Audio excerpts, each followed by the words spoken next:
مرحبا. كان يا مكان بقديم الزمان وسالف العصر والأوان لحتى كان باحث بالنفس البشرية قرر يعمل تجربة. جاب مجموعة من المتطوعين، قال لهم لهدول المتطوعين بدكم تفوتوا على غرفة وتكتشفوا شو اللي جوا الغرفة، شو المجسم، شو الحيوان، ولكن بثلاث شروط. أول شرط حيكون كلكم حاطينكم عصابة للعين، يعني ما عم يشوفوا. ثاني شيء في وقت محدد. ثالث شيء بدي قرار جماعي، انتم الكل حيحكوا لي شو نوع الحيوان اللي حتشوفوه جوا. بالفعل تمت التجربه، تسكرت العيون، فاتوا المتطوعين، كل حدا لمس جزء من الحيوان، دق الجرس، خلص الوقت، طلعوا لبرا، بلش الوقت الثاني اللي هو لازم يتناقشوا ويطلعوا بقرار جماعي ويكتشفوا شو نوع هذا الحيوان. قال واحد منهم انا لمست ناب عاجي قاسي، فبالغالب نحن جوا الحيوان بده يكون يا فيل يا وحيد القرن. نط واحد ثاني قال له انا لمست ذنب طويل عليه حراشف، فبالغالب عم نحكي عن تمساح، انت شو عم تتخوت؟ نط الثالث وقال انا لمست رجل كثير تخينه وكبيره بالزور لحتى قدرت هيك عانقها، فبالغالب عم نحكي عن فيل او فرس النهر. نط واحد اخراني كان معهم بالتجربه وقال انا لمست كان في جسم كثير ضخم كبير جدا جدا، فانا برجح يكون فرس نهر. لحتى نط واحد الاخير وفلجهم قال لهم انا لمست منقار. صفنوا كلهم منقار، معناتها نحن رحنا على طير، بس طير كثير ضخم. قال لهم بركي العنقاء. بلشوا يعلقوا، كل واحد تعنت برأيه. صار في عنف لفظي بيناتهم بدل ما يلاقوا حل. دق جرس وخلص الوقت وما كان في أي جواب لهذا الحيوان. بطل بدهم يعرفوا شو الحيوان، راحوا لعند صاحب التجربة وقالوا له بس بدنا تقلنا دخلك مين فينا الصح، ما عاد بدنا نعرف. فقال لهم ولا حدا فيكم صح ولا حدا فيكم غلط، كل حدا فيكم عنده جزئية من الصح، ولو كملتوها كنتوا عرفتوا شو. فوتهم على الغرفة ورجاهم، وهو كان مجسم لنوع من الديناصورات الطائرة، فكل حدا فيهم كان عم يوصف صحيح، ولكن هن ما تناقشوا ليعرفوا شو هو الحيوان. هاي القصة القصيرة استخدمتها لحتى تمهد لموضوع اللي بدي احكي عنه اليوم، اللي هو التقبل. اسمحوا لي افرق بين التقبل والقبول. القبول قال هو شعورنا تجاه اي شخص بنواجهه بحياتنا، بنشوفه بيمر معنا بالحياة، بينما التقبل هو انه نقبل افعاله، افكاره ومشاعره. نحن كبشر كنا اقوياء او ضعفاء مجازا، بالغالب بنمر بظروف اوقات ما بتكون مناسبه، ممكن يصير معنا مواقف خارجه عن ارادتنا، ونضطر نكون بمكان شغل او دراسه غير مريح. هون بيجي دور التقبل ليحل هي المعضله، ولحتى نقدر ناخذ وقتنا لحتى نفهم تماما الوضع اللي نحن فيه، وعلى اساسها نحن نقرر هل نحن فينا نستمر او لا، منوافق او لا. بدي شارككم قصة صارت معي بزماناتي، خلتني هي القصة مكانها كراوح لمدة من الزمن. بال 2009 اشتغلت متطوعة بمركز مجتمعي، اشتغلت أنا ورفيقتي الأنتيم. متخيلين الحياة قديش وردية؟ أنا ورفيقتي وبالخرابة أنا ورفيقتي بمركز مجتمعي، كمان كان بيعيني هذا المكان. بعد فترة صار في هدول الحساسيات تبع الشغل، شكلنا ما عرفنا نتعامل معهم صح، فمع الوقت صاروا يتراكموا وصار في شرخ بالعلاقة. وشوي شوي صرت أحس رفيقتي عم تتغير، وبعد فترة صرت أحس إنه كل الفريق متجيش ضدي، وصرت منبوذة. وحقيقة كنت عم شاركهم هذا النبذ، يعني أنا كنت عم بعزل حالي أصلاً وساعدهم بهذا الموضوع. صار الوضع بالنسبة لي كتير توتر، ضغط دائم، عم روح ماني حابة على الشغل، والأداء ما فيني أخبركم قديش كان صفر للأسف. ضليت بهي المعمعة وأنا عم كابر، وما عم بعترف إني أنا ضعيفة، وقلبت معي بعد فترة على لا مبالاة وسخرية، حتى ما كنت عم بقبل أي دعم لا من أصدقاء ولا من أعضاء الفريق نفسه ولا من أهل، لأنه معتبرة حالي إني أنا حدا قوي وما بينخاف عليه ببساطة. بعد فترة انضم لنا زميل بالشغل جديد، ورغم إني كنت حاطة أسلاك شائكة وممنوع الاقتراب والتصوير لأنه فقدت الثقة، اجى قال لي ليه عازلة حالك؟ ليه مصرة تلعبي دور الضحية ولكن بنفس الجلاد؟ حقيقة فلجني، بلكمني رسميا، وما عرفت رد. حملت حالي ورجعت على البيت. ضليت طول الليل عم بصفن وفكر انه يمكن معه حق. اول شيء هو ما بيعرف، يعني ما عنده حكم مسبق، هو جديد. ثاني شيء ما بيعرف شيء عن القصه اللي صايره، فكان عم يحكي مجرد راي حيادي. هالراي الحيادي خلاني اصفن طول الليل وحاكي حالي. وقفت على المرايه وكسرت حاكي حالي وقول لها انا ما عم بعرفني، انا كثير بكرهني بهالحاله وكثير بحبني قد الدنيا، تعبانه كثير، ضعيفه، بس بستاهل ارجع اوقف.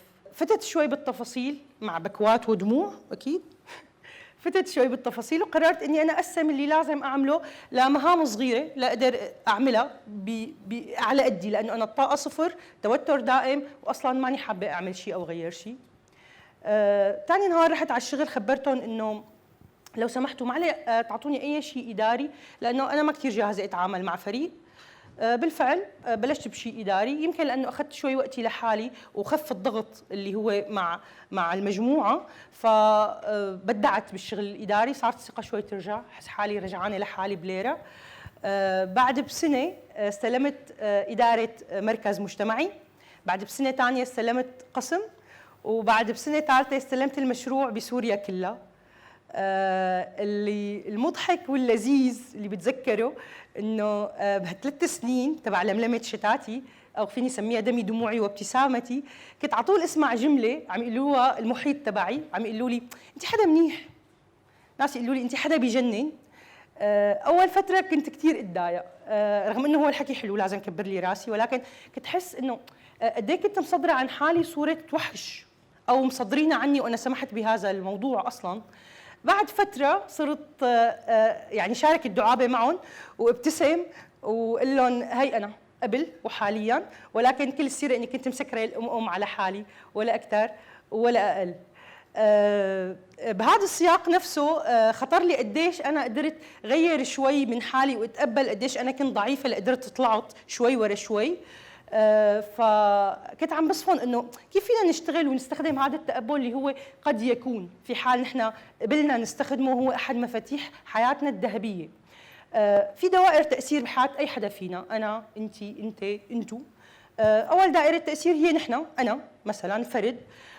بالغالب اي حدا فينا بنختلف بالصفات، بنختلف بالافكار، ممكن نختلف بالشكل، ولكن كل حدا فينا عنده شيء يميزه. في جملة كثير بحبها بيقول كل منا جميل بطريقة ما. هون موضوع الجمال ما له علاقة بس بالشكل، ولا له علاقة بس بالمضمون، هو ميكس، هو صفات مميزة لكل شخص من بيناتنا. الأذكى بقى إنه نحن نقدر نستخدم أدواتنا صح. لهيك هون بدي كثير ركز وأكد إنه أي حدا فينا يجرب يكبر صورة البطل اللي جواته ويخفف صورة الوحش، أو ما يسمح لحدا يرسم له صورة الوحش اللي عليه. الفكرة كمان بالفرد انه معظمنا بالغالب، واذا بتسقطوها على حالكم وبتفكروا معي بصوت عالي، بتلاقوا انه معظمنا عندنا نقاط ضعف ونقاط قوة. كلنا شو بنعمل بنقاط القوة؟ نستعرض عضلاتنا فيها، ولكن نقاط ضعف للاسف بتلاقونا عم ندفنها وين؟ تحت سابع ارض ومتبرين منها. وهذا الشيء بخلينا نوقف مثل ما وقفت بزماناتي مكانك راوح لفترة من الزمن.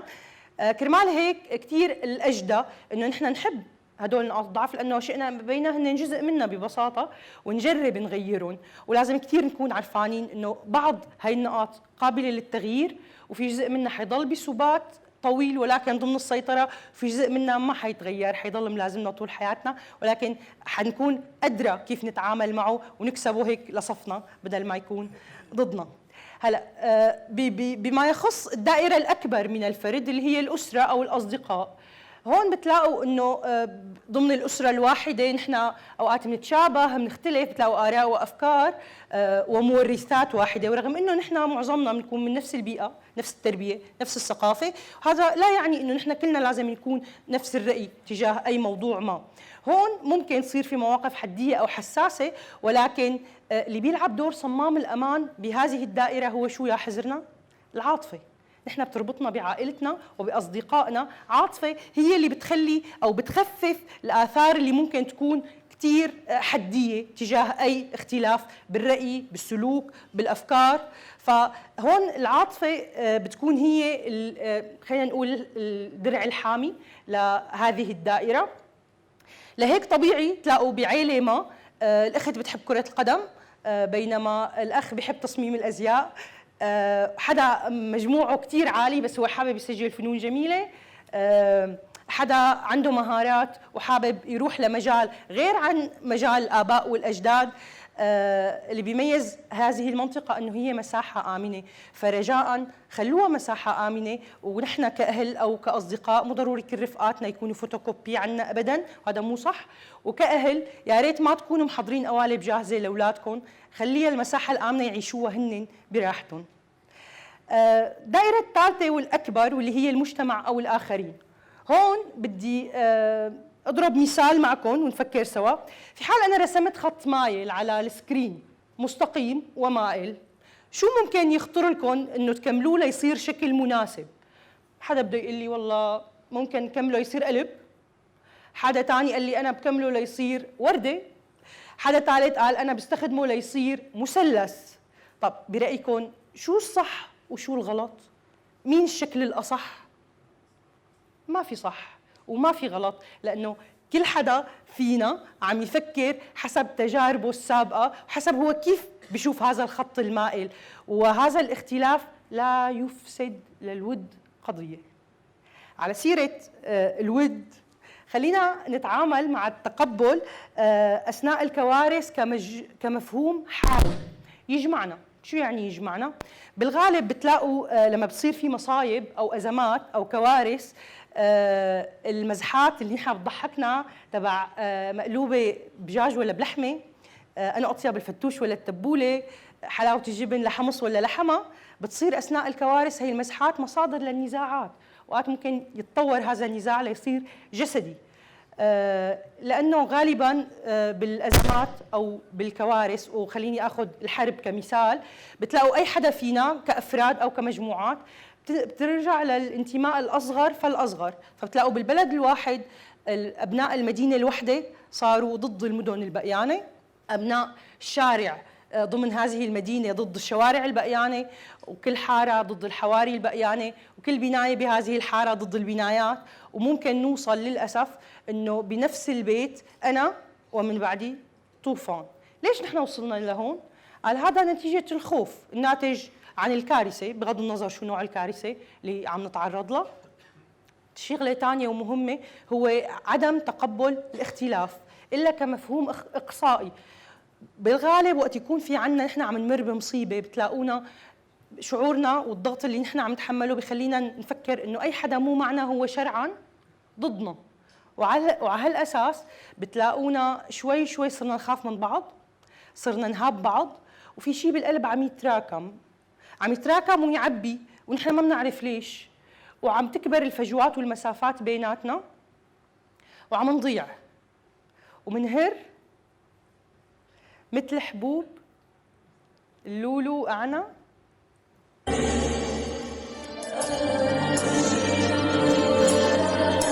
مثل حبوب اللولو أعنا، حبي حبي كل الاشياء اللي بتجمعنا بطل هلا كلها معنا وصارت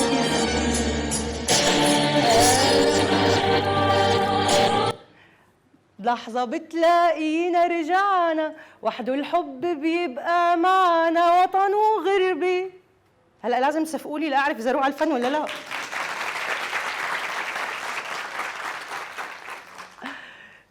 بعد ما منهر مثل حبوب اللولو مع اغنية جوليا، بتلاقوا كل حدا فينا بالغالب مثل اللي مسكر عيونه عنده جزئية صحيحة من الحقيقة ومفكر هي الجزئية الوحيدة، ومنبعد عن بعض، منخاف. هون كتير بيهمني نأكد على بعض إنه الاختلاف ما وصمة، وكل حدا فينا عم يفوت حروب داخلية تكفيه، مو ضروري نكون نحن بنعرف عنها، كرمال هيك يفضل ما نزيد على قلب بعض. بالختام، برأيي الشخصي بالحياة ما في شيء بالمطلق، كل شيء نسبي. لهيك طبيعي نكون نحن عم نستقبل، نرسل، نتعامل ونحس تجاه أي حدث بقصص متباينة بين بعض. طرف الخيط هو التقبل، بس كيف بنمسكه يا ترى؟ قال بنمسكه لما كل حدا فينا بيبلش من حاله، بيتقبل حاله، بيتقبل الآخر، وتذكروا على طول انه اذا طرف الخيط هو التقبل فالخيط كله هو نحن. فكونوا مع بعض مو على بعض. رشا بهلولي اللي معكم اليوم عندها مقولة كتير بتحبها اللي هي كل منا يملك جزء من الحقيقة، والطريقة اللي أنا بعمل فيها الأشياء ليست الطريقة الوحيدة الصحيحة، هنالك طرق أخرى لكل منها جانب من الصحة. ب 11/11/2011 كنت مضيعة حالي وعم بسبح بالحضيض. اليوم ب 11/11/2021 أنا من بين الميات أحد ال10 السبيكرز بتيدكس العظمة سوريا. هون لو وصلت لهون وكثير إنجازات قبل كانت بحياتي، اكتشفت خلطة سحرية اسمها التقبل اللي هي كانت باسبوري للعبور. وهلأ صار دوركم. جاهزين؟ شكراً.